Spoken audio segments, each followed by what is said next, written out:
Hello and welcome to another Lord of the Rings Rise to War video. I'm the player who plays as the King Under the Mountain, and today I am going to be doing probably my penultimate, I would guess, maybe I might get a couple in yet, season review on what is one of the most exciting seasons that I've personally ever played in Lord of the Rings Rise to War. I think if people were following along with this server and you were new to the game, you'd think it's been really exciting. It's pretty much everything that you'd want from the game. I would say it's been challenging, it's been fun, it's been entertaining, it's been pretty well behaved, to be honest, where teams have got along quite nicely and just respected each other.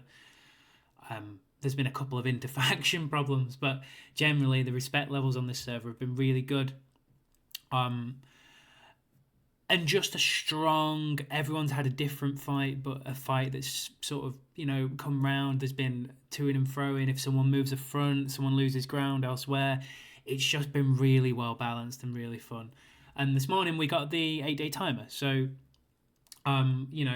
it is now a point whereby people are looking at taking the ring, I would say. At this moment, no one has the ring, and which is, again, unheard of really for day 46 of a server. In sort of modern server time. So really, really interesting. We're going to go through a few sort of key points, really. We'll start with, as always, the map and the leaderboards.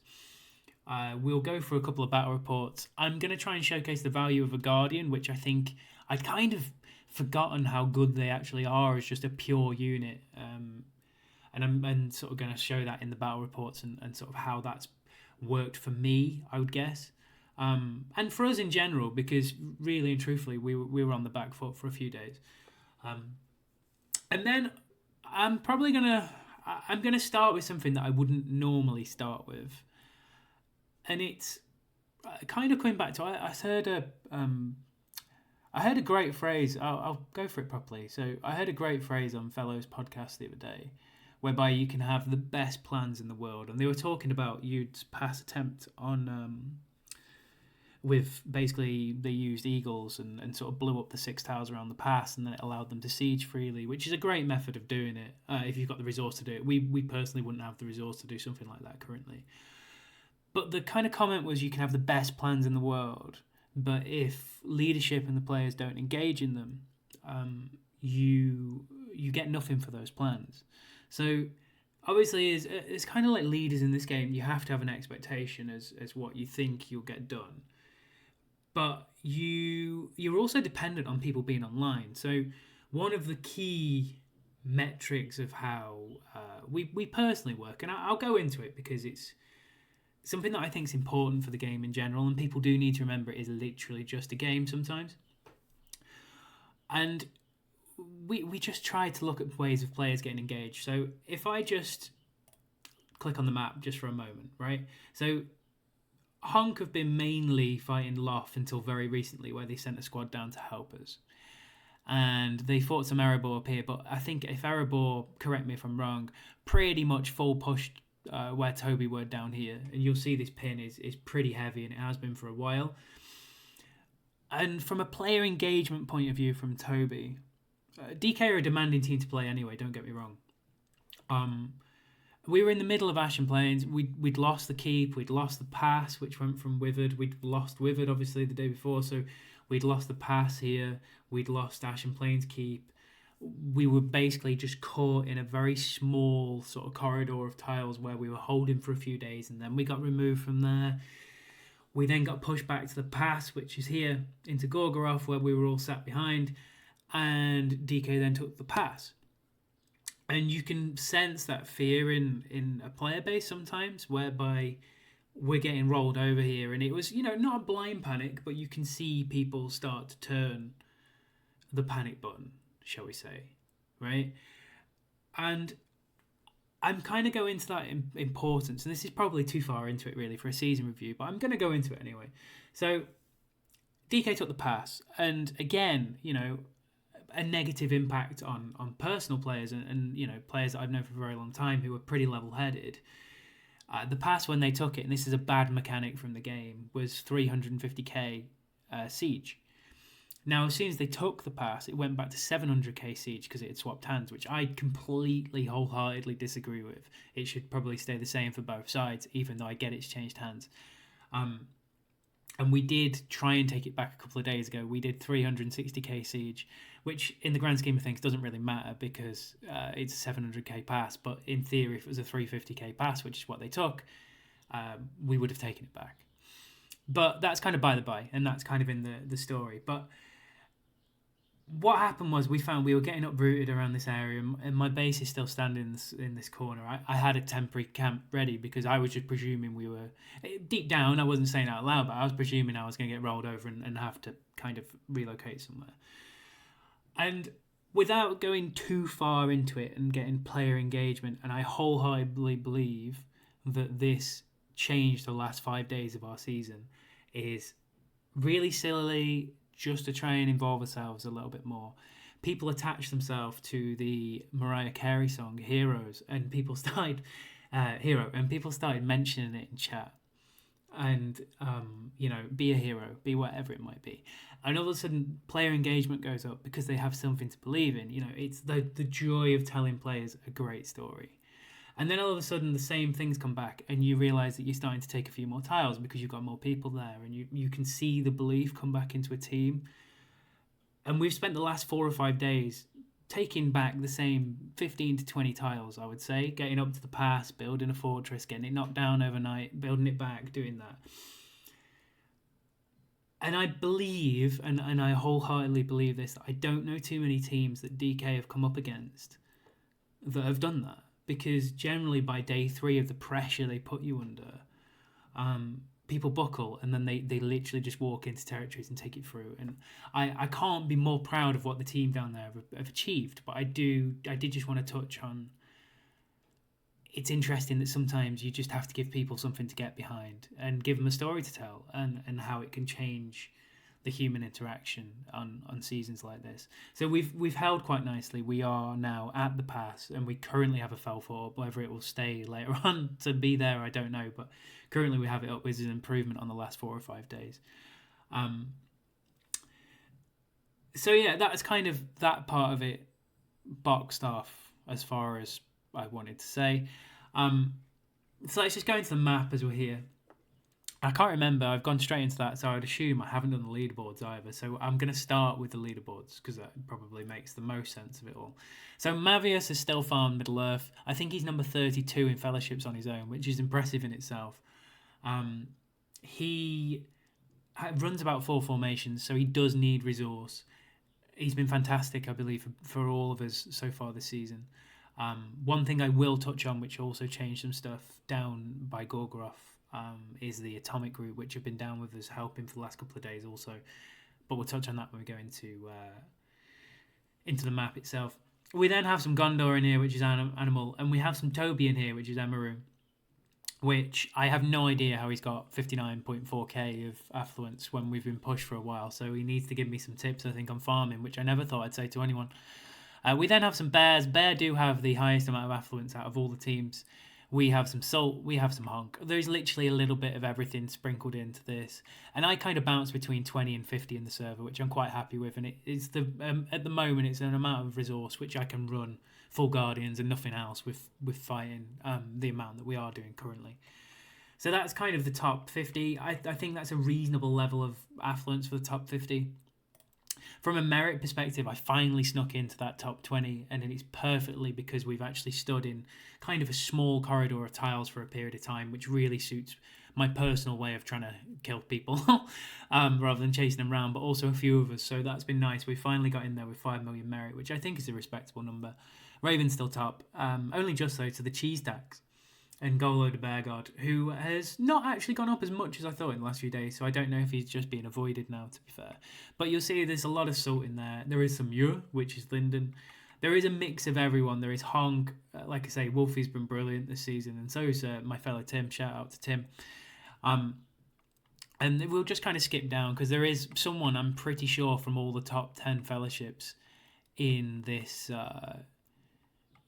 top 100, and the top 100 ends with over 3 million. With 8 days left in the season, that's a good effort. That's a solid effort. And even Law sneaks in here at 93. I don't know how he's done that, because he hasn't fought anyone for days, or so I keep saying to him. But I believe he had a good night. last night, and he's done a lot, but he's been great for the team in general, to be honest. So yeah, that's good.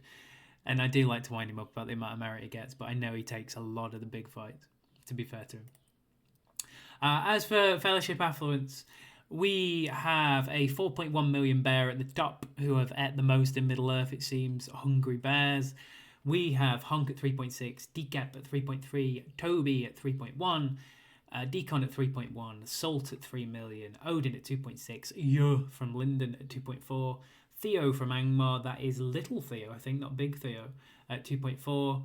We have Wind at 2.3, Coffer at 2, Azagal at 2, and then you're into the Rohan Fellowship, which is Rue, and you are into Otter and some more Linden and Spod, and then the Microdong.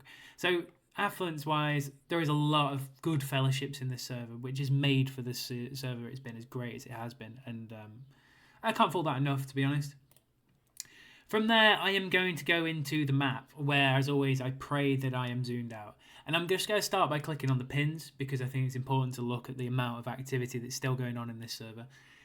Amon Lank is still neutral currently. So there's a 1.6 million dead pin there. The Shire's changed hands today, which is one of these pins here. See if I can find it. The Shire. So there's 6 million dead there. There is... this is the main pin with Bear at the moment. So there's 10.2 million dead there. That's come down just a touch, mainly because they've stretched the battlefield up here, but we'll go through that in a minute. 10.4 million dead in Mirkwood. Hunk have been great there at that pass for a few days now. And then you've got the main pen that I've been involved in, which is this kind of 5 days, 11.4 million deaths. And I would probably hazard a guess that 1 million of those have been my Guardians for the last 3 or 4 days. Really interesting season with a lot of pins. Everyone's now involved in fighting. Rohan are fighting Gondor. You will see that Gondor obviously went through Bearlands and decided they were going to fight Angmar and Linden, which is what these pins are here. Bear have stretched this battlefield up to this crossing up here now, just to try and take an angle away, because Loth were just pushing down from here, so to just try and create a different angle.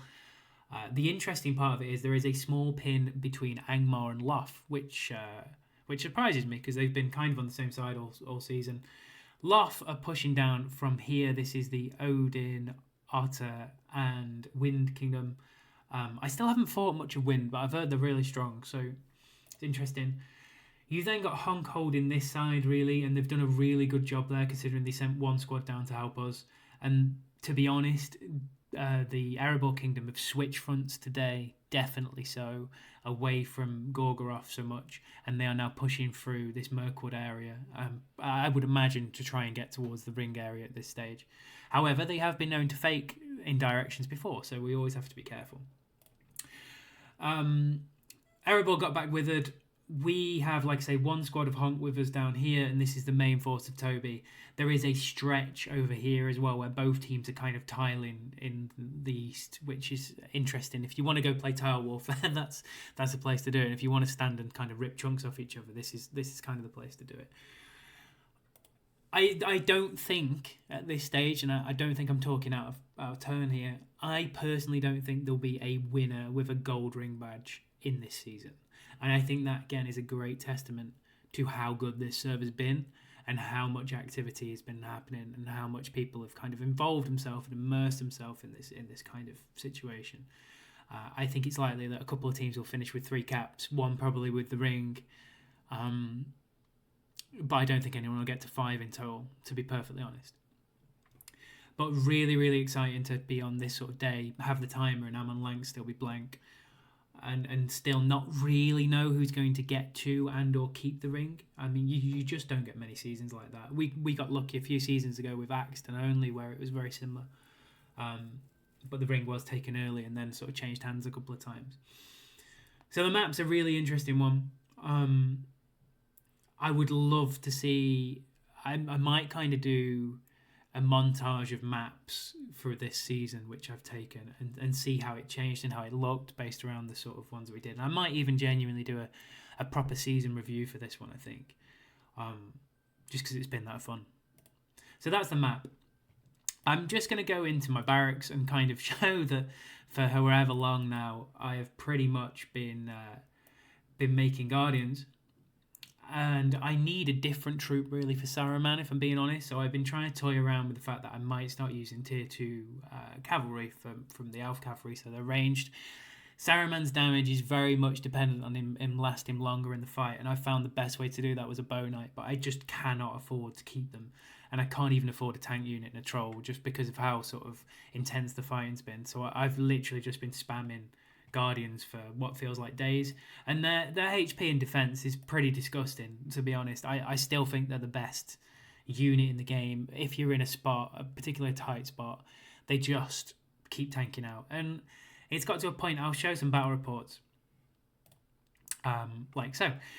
But what I found is that I may not win as many fights as what I did before with sort of, I'm coming up against a lot more unit counters now, a lot more rich resource formations, but I'm still coming out with good resource trades or good draws. There's still not many fights that I'm losing because the Guardians get through, and sometimes that's as important as anything else, just to take that bigger fight and just make sure that you're not losing the tile. And that's kind of been the last week for me, really, so apart from a few profile picture changes. So this is the first fight I was going to show, because I try to show different players from the team every week if I can, and this is when I still actually had some resources. Saruman ironically died early in this fight, hence Dane doing nearly 200k. Ducci has got a really nice formation. He has got pretty much all the best in slot gear pieces that you'd want for what he's trying to run. He just doesn't go into the stun, which is interesting on Gandalf, but, solid formation, and really and truthfully, I've just about come out on top there. Not by a great deal, to be honest, but just about. Always the problem sometimes with Gil if I don't get through early. This is where I'd started to switch to full Guardians, and this is pretty crazy. I put this in there because obviously they were short on troops at this time as well, so people just running around with AUX. So that was pretty crazy. Kubi, great player, to be honest, and this again I found that I'd still got some rams squirreled away, so I was using them on Saruman. He does need to not be countered, I've found, to sort of keep up with Dane as far as damage goes. So as long as you play either into the unit counter, so you're winning the unit counter, so if these were trolls, for example, large units, I would have a problem, but if I was running the Guardian on him, I wouldn't. And as long as you're kind of playing into that a little bit more, this is kind of, I'm hitting the DDs with the same, and yes, I'm being countered by 2, but then Dane's also countering. So this was a solid fight by this formation, and like I say, Guardians, I consider I'm on 3 lines here of Guardians. The resource trade's very good for me there also, and that's what we had to do. We had to start winning the resource trade because we were basically getting outnumbered 1.6, 1.7 to 1, I would guess. I don't think they were fully down here, DK, but I think pretty much all of them were down here at one stage against us. And this is kind of where we were at. So this is where I had to start switching to full Guardians. And I got some nice results, to be honest. They run a lot of tier 2 cavalry, which, again, helps. But I think that it's just a slight resource trade beneficial for me, and if you're looking at it from a HP point of view, Guardians are far superior and also slightly cheaper than these troops. So that was a really good fight, good solid fight. I got ambitious and bold and tried to take down Godzilla. I have now been Godzilla in Fortnite, which I was quite happy about the other day. And this was an interesting fight. Godzilla always does well, and I've heard a very vicious rumour that he is thinking of retiring again at the end of this season. And I'm just going to say it now, I hope he doesn't, because he's a great player. Seems like a quite good guy as well, but great player.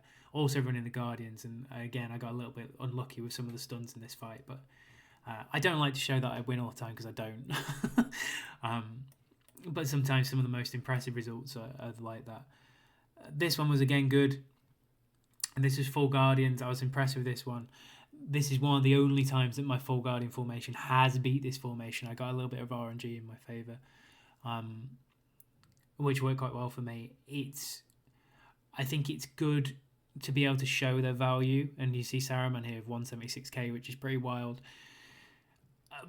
A lot of the big battles, though, do come down to RNG, and I'll probably come to that at the end. This is pretty good against full trolls, but I have got the full counter here. I mean, this is a wanting to win a fight right here. So the resource trade there is really good, and you could just tell that people were starting to turn on the fact that they weren't getting the resources, which really helped us and sort of spurred us on. This was a great result because this is a really good account. Bear in mind he's also got the unit counter on me. And what happened, I think, in this fight from memory was that I took out his tank really early, and then I could just get to work on everything else. Whereas Gandalf and Sauron, for me, took a lot of hits, mainly due to the fact that they have a habit of tanking well, because I build both of them with quite high command. Like even my Gandalf's 577 command, mainly because I got good rolls on the unique, whereas Sauron's only 608 command, but he's got a lot more unit defense. Dane here kicking out 213k, which is pretty nasty. And I put this in there because this again was a bit of a crazy result, the second one. So I just wanted to highlight this. So this is the Dance Back account, which again is a really solid, really strong account. But even with the unit count here, this is generally how this result's gone. Whenever we've had this fight, apart from. And I'll just come out of the other fight because it kind of shows you that RNGesus does get you every now and again. Apart from this one, which is pretty wild, where in round 3 and 4, I literally blew myself up. Both of these guys got madness in both round 3 and round 4, and that was it, game over. We just got absolutely splattered in that fight, and I had a bit of a laugh about it really, but put me on tilt for a few hours. I was not happy about that fight at all. I'll just show this one as well over here. So DKZM, really solid player. And again, running smalls. Both teams at this point were kind of getting stretched. But really solid formation. Z15, Aragorn, King of Men. And then kind of RNGesus did me the world of good with this one. I have no right to do what I've done here. What actually happened in this fight was my team took out Bjorn in round 3, so I never got nuked. And then by round 4, I was just wailing into Dane, and it went really well. But I thought that was pretty wild because the Frozen account is pretty good, to be honest. But yeah, pretty crazy report, really. So that was kind of the best of the bunch from a few days. Obviously, like I say, there's a lot of draws involved. This server's been really good, and I can't speak highly enough from a game point of view of how much fun it's been. Would I change a couple of the past mechanics? Yes, I would. But ultimately, it has allowed this season to go a long way into this now. And sort of no one's ever really got in front to a point whereby they felt that they're winning, apart from maybe a couple of days where I felt we were winning and then we really threw it away again. So it's still all very much up in the air. But I would definitely recommend, if you get in a spot and you're in trouble from resource-wise, just spam Guardians because they're such a solid troop. And generally, if you're playing against teams with high resources, they tend to go the other way and build large units, so you kind of get your unit counter a little bit better. Really great season. Looking forward to the next few days. Looking forward to a long time in Bag End, not going to lie. But yeah, great respect to all opponents for making this such a fantastic server. And if any of the leaders want to reach out, I'd really like at the end of the server to perhaps do a recap from a leader's point of view style video, just to see how everyone's felt throughout the season, and we'll perhaps comment on key moments in the season and things like that. And I'm sure there'll be lots from different sides. From what I've heard from the DK Kingdom, they're very good at motivating their players with different things, which is great, and I'd love to hear more about that, to be honest. But as always, in the meantime, if in doubt, always follow your nose.